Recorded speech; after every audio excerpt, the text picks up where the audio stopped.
शिव, संहारक, कल्याणकारी। ये नाम हिंदू मिथोलॉजी में पावर और रेवरेंस से गूंजता है। वो ट्रांसफॉर्मेशन का अल्टीमेट फोर्स है। वो कॉस्मिक डांसर है जो क्रिएट करने के लिए डिस्ट्रॉय करता है। वो एसेटिक योगी है जो सेरेनिटी और फ्यूरी दोनों को एम्बॉडी करता है। शिव सिर्फ भगवान नहीं है, वो एक कॉन्सेप्ट है, एक एनर्जी है जो पूरे यूनिवर्स में व्याप्त है।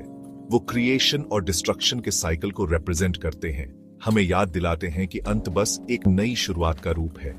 दूसरे डीटीज जो ऑपुलेंट सेटिंग्स में दिखाए जाते हैं, उनके अनलाइक शिव को क्रिमेशन ग्राउंड्स में राख और सांपों से अडॉर्न्ड सॉलिस मिलता है। वो डाउन ट्रॉडन का लॉर्ड है, वल्नरेबल का प्रोटेक्टर है। उनका तीसरा नेत्र जो यूनिवर्स को एनाइलेट कर सकता है, उनके अनपैरेलल्ड पावर और विजडम का सिंबल है। शिव को समझना एग्जिस्टेंस के एसेंस को समझना है, लाइफ और डेथ के एब एंड फ्लो को और यूनिवर्स के अल्टीमेट ट्रूथ को समझना है। उनकी स्टोरीज जनरेशन से पास डाउन हुई है, उनके मल्टीफैसेटेड नेचर की एक झलक देती है।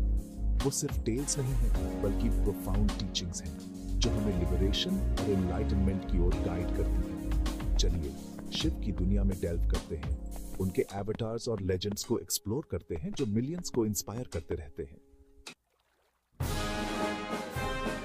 शिव जो इन्फिनिट है, काउंटलेस फॉर्म्स में मैनिफेस्ट होते हैं।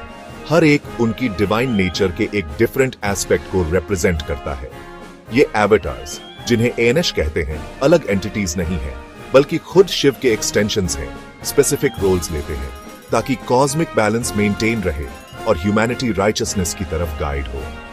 ऐसा ही एक एवटार है वीरभद्र, फियर्स वॉरियर, जो शिव के wrath से पैदा हुए।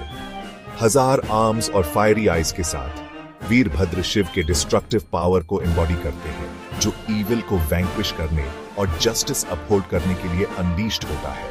फिर है पशुपति, लॉर्ड ऑफ एनिमल्स, जिन्हें एक बेनेवलेंट शेपर्ड के रूप में डिपिक्ट किया जाता है, जो शिव के कंपैशन और सभी लिविंग बीइंग्स पर उनके डोमिनियन को सिग्निफाई करता है। नटराज, कॉस्मिक डांसर के रूप में शिव क्रिएशन और डिस्ट्रक्शन के रिदम को एम्बॉडी करते हैं। उनका डांस लाइफ और डेथ के कंटिन्यूअस साइकिल को रिप्रेजेंट करता है, हमें सभी चीजों के इम्परमानेंस की याद दिलाता है। और अर्धनारीश्वर में हम शिव और शक्ति, मैस्कुलिन और फेमिनिन एनर्जीज का फ्यूजन देखते हैं, जो ऑल एग्जिस्टेंस के इंटरकनेक्टेडनेस को हाईलाइट करता है।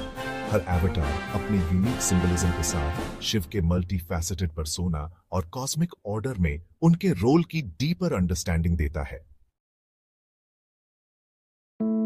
शिव के लेजेंड्स हिंदू मिथोलॉजी के फैब्रिक में बुने हुए हैं। हर नैरेटिव उनकी डिवाइन एग्जिस्टेंस के थ्रेड में पिरोया हुआ एक विजडम का पर्ल है।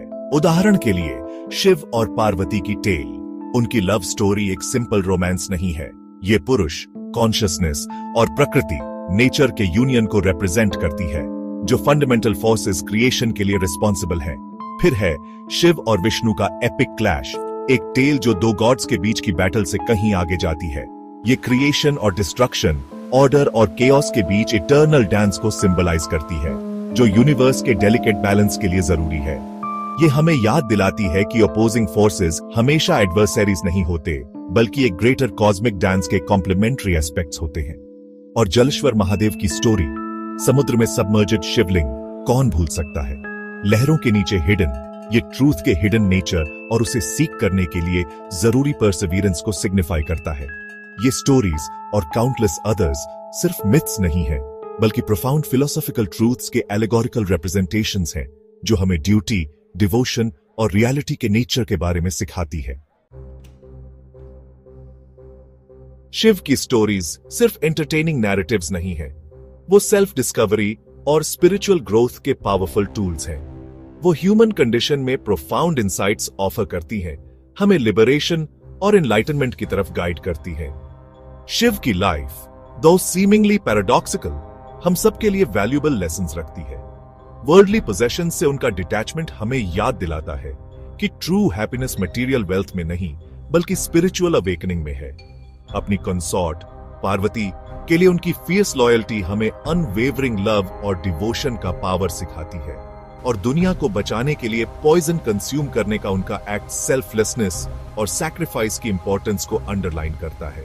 शिव के लेजेंड्स को स्टडी करके हम मटेरियल वर्ल्ड के ट्रांजिएंट नेचर और सोल के इटर्नल एसेंस को समझने लगते हैं। हम चेंज को एम्ब्रेस करना, अपने अंदर पीस पाना और सभी बीइंग्स में रिजाइड करने वाले डिवाइन स्पार्क को रिकॉग्नाइज करना सीखते हैं। अंततः शिव की स्टोरीज मोक्ष के रोड मैप का काम करती है, हमें याद दिलाती है कि सैल्वेशन का रास्ता हमारे ट्रू नेचर और डिवाइन से हमारे कनेक्शन को समझने में है।